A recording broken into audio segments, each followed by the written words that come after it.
Okay, I'm about to get started real quick on my first process of dehydrating some food that I need to go ahead and get into storage mode so it won't go bad.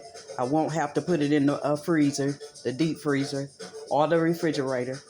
Um, I'm going to go ahead and show you the actual box. It's a 6-tray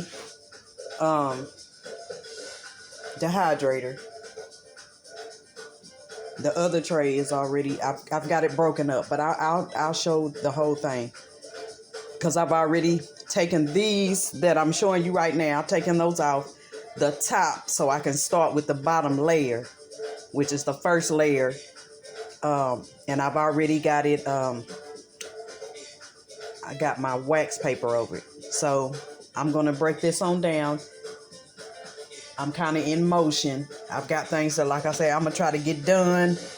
And while I'm out and about, I might as well have some things dehydrating. I've been procrastinating on it. So I'm going to show you the process. Okay, I'm going to go ahead and show. This is the part that has the actual fan or the mechanism that does the actual dehydration. I'm covering that with some wax paper so it won't be any drippings. I mean, you don't have to do it if you don't want to, but it's no point in not having the wax paper on there or the freezer paper. You probably can use freezer paper so it won't drip down on the rest of the food, especially if it's different food, because I am going to be doing different foods.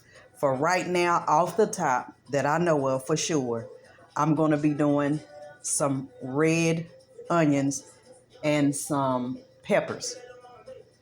So from this point, I'm about to show you the box that it came in. I probably had this for at least 2, maybe going on 3 years, somewhere in that time frame. I got it because I started realizing that I needed to go ahead and get myself more organized when it comes to prepping and preserving foods and doing it in more than one way. So I got this from, oh gosh, what's it called? Sports Academy. So I got it from Sports Academy. And from my opinion, especially it having a 6-tray, I think they have some out here available, and it does beef jerky too, or makes jerky, beef jerky, however you. I know it's several different types of jerky, so I'll just say jerky. So anyway, I think I've seen a 10-tray one. This, to me, this one is a pretty decent one. Once I did a little bit of looking and price checks, this came out to be the best. It was under $100. I can't remember the exact price, but some of the dehydrators are not they don't have as many trays. It has the buttons on here where you can go. It does the temp, the time, the power, and then it has a clock. And that's another reason why I realized that it was it's a good product. So anyway, I'm going to go ahead and start the process. And then I'm going to go ahead and show you after I get some of these onions and the peppers cut up. Because if I don't show every single thing, maybe another time I'll do another detailed video. The first thing I'm going to do, like I said, the red onions. I'm going to go ahead and cut those up. And I'll probably go ahead and lay them on the tray. I'll see how the 2 red onions will do. I have regular onions to do, so I don't know how I'm going to do that. I'm just going to play it by ear. Okay, this is my first layer. I did the 2 red onions, and I went on them and pulled them apart, and I also put the little center parts in a certain little section. I just did that because I feel like it'll do better. And sometimes the bright idea just comes up. So whether it's gonna make a difference on how they dry or whatnot, I'm just gonna try it and see. So I'm about to cut up my peppers and go ahead and start on those. Okay, this is the second tray that I've laid out. And another thing I want to mention, the other good thing about this particular dehydrator is because they've got 2 levels that you can arrange the trays on. It's the way they got the handle part set up where you can have it where if you have something that's a little higher, thicker, or whatnot, that you can have it stacked higher, and then you can have it where it's stacked low. And let me show you real quick somewhat what I mean on this one. Let me take the wax paper off to actually show you. Okay, I might be able just to show you the whole thing. Okay, this right here is where it's stacked low. You see how close it is to the onions. Now, as far as I know, it's been a while since I used it. I think you just turn it. Yeah, see how it's stacked higher now. You can see it by the handle. So that's one good thing about this dehydrator. So I'm gonna go ahead and put the peppers on and come back through. Okay, I've done my second tray of peppers. As you can see, they're different colors.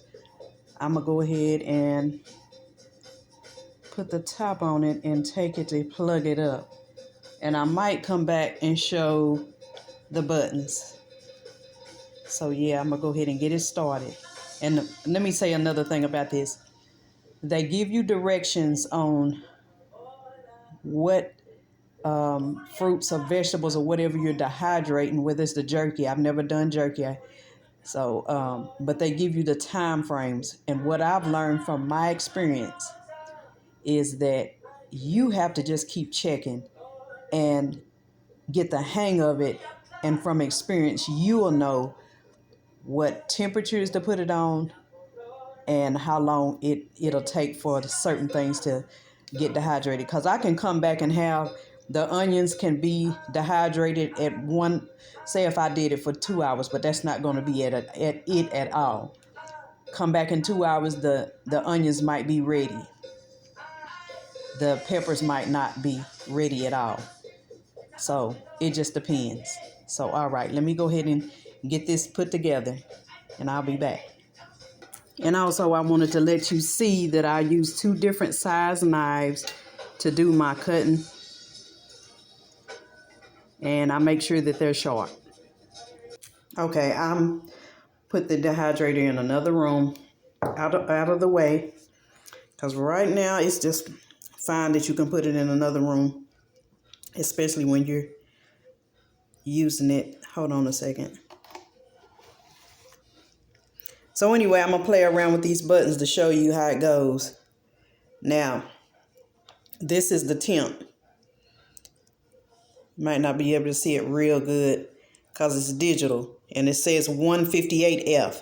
Okay, it switched to, I had to learn the time that this is 10 minutes and 52 minutes. 10 minutes and probably 53 seconds. So then you have the on and off button. And it switches, see, that's turning it on. I'm glad it did that. It's showing you the temp, and it's going to probably, yeah, switch back and forth from the time and the temp. So I'm going to go ahead and, I probably turned it off. Let me do it again. Yeah, that's what I did. I forgot that this is one of those that you plug up and it, let me just play around with it. You'll see what I'm talking about.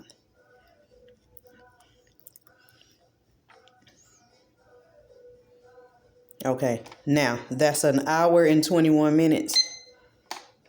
And that's 125 Fahrenheit, F, whatever, however it goes. I forgot what it goes up to. I think it just goes up to 150 something. But see, the thing is, I'm going to leave it like that because my memory, if I take it too far, it's going to start all over. And that's one thing you can't, it does not have an up and down button. See? Now that says 124. Now it's taking it to 105. I don't even know why I did that and how I did that.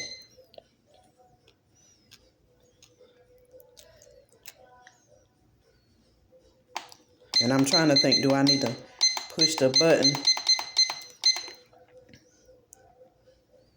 I can't remember.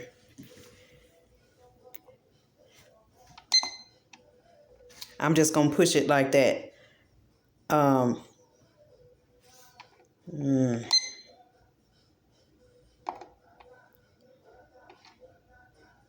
going to just leave it like that. And I'll figure it out off camera. Now, right now, because before I leave, I'm going to make sure that it's moving right. But this, like I said, this is a good one. Some of them don't even have this feature. The only thing it does is when you plug it up, it turns on. I think when I looked at the different types, some of them don't even have an on and off button. Like I said, when you plug it up, that's when it's on. Then some of them might just have an on and off button. But you have several different kinds probably. But from the time that I took, oh, you know what? Let me push this because I think I need to hear. There you go. I think that's when you need to hear the fan. Yeah, I think you hold down the power button when you set everything. Let me see. Yeah, that's how it goes. Once you set everything, but it's still kind of tricky. And like I said, it's been a minute since I've used it. I used it a decent amount of times before, but just long story short, I've been through a pretty good amount of stuff where I got away from doing this kind of stuff, even though this was new to me in the first place. So anyway, I'm going to go ahead and end this video. I don't think I need to do a detailed video, but another thing I can say is when I come back home and I decide to do some more, and I had to realize, wow, I've already got 3 trays on here. Your trays can fill up very quickly. So if I come home and decide to do some more, then I might make another video. So all right, I'm going to end it at that. All right, bye-bye.